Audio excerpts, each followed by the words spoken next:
चाय।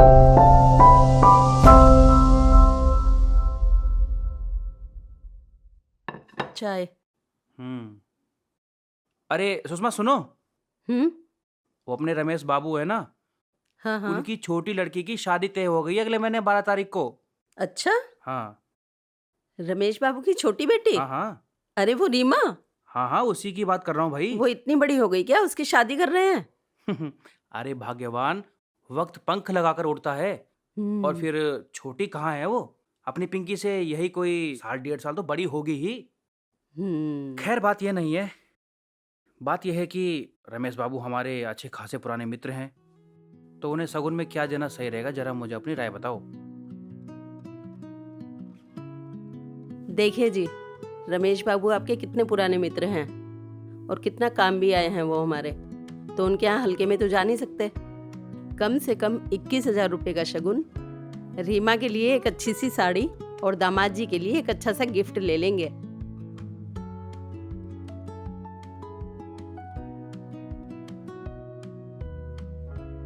ठीक कह रही हो तुम। वैसे आखिर समाज में भी हमारी कोई शाख है, और फिर रमेश बाबू के आगे हमारी नाक का भी तो सवाल है। तो फिर ठीक है, 21,000 रुपये का तुम्हारा शगुन हो गया, और जो तुम कह रही हो साड़ी और गिफ्ट वगैरह ये भी दे देंगे। मैं एक काम करता हूँ, कल ही बैंक जाकर वहाँ से कड़क नोट निकलवा के लाता हूँ। भाई इसमें कंजूसी कैसी। पापा, आपसे कोई बाहर मिलने आया है और गांव की तरफ लग रहे हैं। अपना नाम संजय बता रहे हैं। संजय? मैं किसी संजय को नहीं जानता। अरे तुमसे कितनी बार बोला है, जब भी कोई गेट पे ऐरा गेरा आए उससे पहले ढंग से पूछ तो लिया करो, कौन है, किससे मिलना है, कहाँ से आया है। जाओ जाकर कह दो मैं घर पे नहीं हूँ। अरे सुनो विभू, अरे संजय कहीं वो आपका चचेरा भाई तो नहीं है चचेरा भाई? जो आपके घुटनों के ऑपरेशन के टाइम आया था? हाँ हाँ, वो कह रहे थे रिश्ते में आपके भाई लगते हैं। लो, आ गए भुक्कड़। इन गांव वालों को कोई काम नहीं है, जब देखो मुंह उठाकर शहर चले आते हैं। अब आ गया है तो भगा तो नहीं सकते ना उसको। बेटे भिख जाओ, मंगे कहीं के। जाकर अंकल को कह दो कि अंदर आ जाएंगे। जी पापा।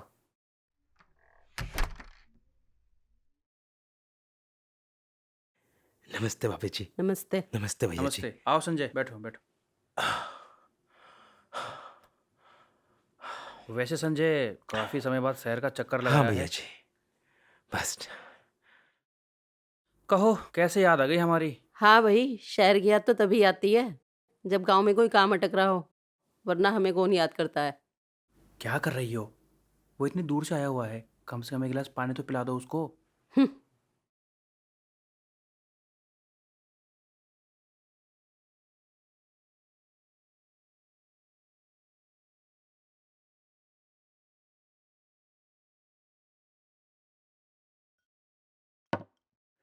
धन्यवाद भाभी जी।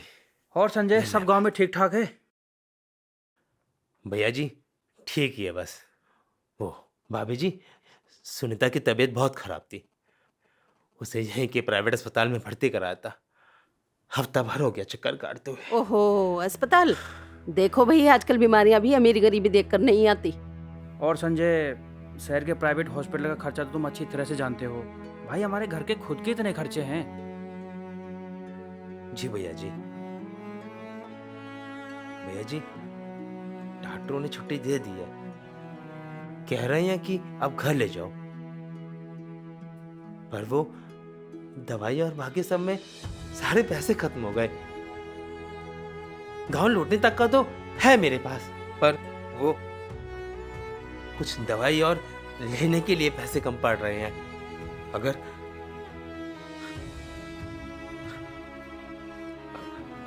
अगर 5,000 रुपये मिल जाते तो बड़ी कृपा होती। मैं 2 महीने में ही वापस कर दूंगा। 5,000? संजय, तुम क्या सोचते हो कि हमने यहाँ नोट छापने की मशीन लगा रखी है? और तुम क्या जानते हो कि हमारा बजट कैसे चलता है। अरे पिछले महीने ही पिंकी का एडमिशन बेंगलोर यूनिवर्सिटी में करवाया है, बीबू की फीस भरी जो लाखों में बैठती है, ऊपर से हमारा घर का ये मेंटेनेंस। अरे कमर टूट जाती है हमारी। और संजय एक बात और, देखो मेरी बात का बुरा मत मानना भाई, लेकिन तुम लोगों की यही दिक्कत है, तुम लोगों की जिंदगी में बजट नाम की कोई चीज ही नहीं है। तुम लोगों के पास पैसा आया तो उसे ऐसे ही उड़ा देते हो, कभी शादी में कभी पार्टी में। अरे हमारी तरह मेंटेन करना सीखो, हम भी तो एक एक पैसा सोच समझ कर खर्चा करते हैं। अरे फ्यूचर के लिए भी कुछ फंड जमा करके रखो ना। अब ऐसी मुसीबत में तुम हर किसी के पास हाथ फैलाओगे तो कैसे चलेगा? थोड़ा तो समझदार बनो। आप भी सही कह रही हैं भाभी जी, हम कहीं भी मुंह उठाकर चले आते हैं, पर हम शहर पैसे देखकर नहीं, ये सोचकर आते हैं कि वहां हमारा भाई रहता है, जिसके पास बड़ा मकान ना सही, एक बड़ा दिल तो होगा। हाँ, समझ आ गया, सब समझ आ गया। गलती हो गई भाई साहब, मैंने आपकी सुख शांति में खलल डाल दिया, पर यकीन मानिए आप ऐसे ऐसा कभी नहीं होगा। ना समझो, ये समझ ही नहीं पाया कि शहर की ऊंची ऊंची दीवारों और चमचमाते हुए मकानों में रहने वालों के भी अपने खर्चे होते हैं। हाँ भैया जी,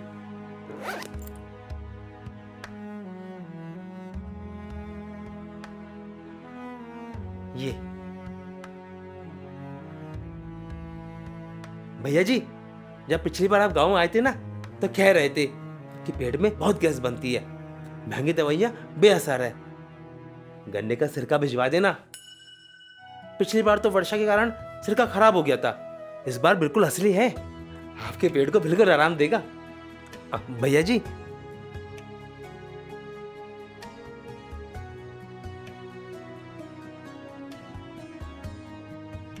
भाभी जी, ये क्या है?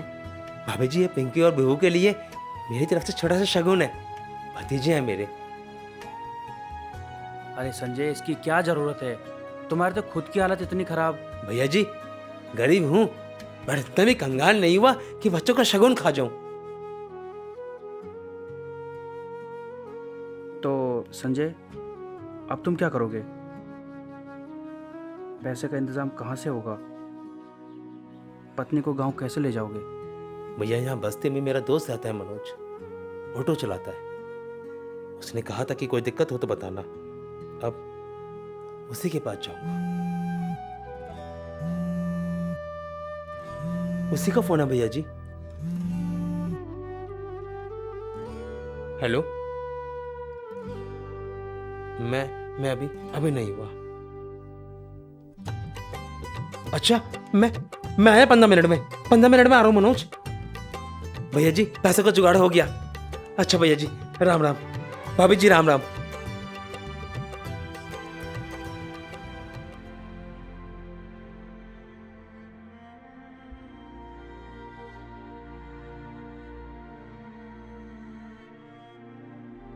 अच्छा ही हुआ चला गया, आजकल मांगने तो सब आ जाते हैं, वापस करने कौन आता है? सुषमा, पैसे तो बच गए, पर हमारी इज्जत चली गई। हम करोड़ों के इस घर में रहने के बावजूद भी कितने कंगाल हैं। हम भले ही अपने आप को कितना ही अमीर क्यों ना समझते हो, लेकिन हमसे अमीर आज उसका वो दोस्त है जो गरीब होते हुए भी उसके काम आ गया। मैं रिश्ते में तो उसका भाई लगता जरूर हूं, लेकिन सगा वही है जो मुसीबत में काम आए।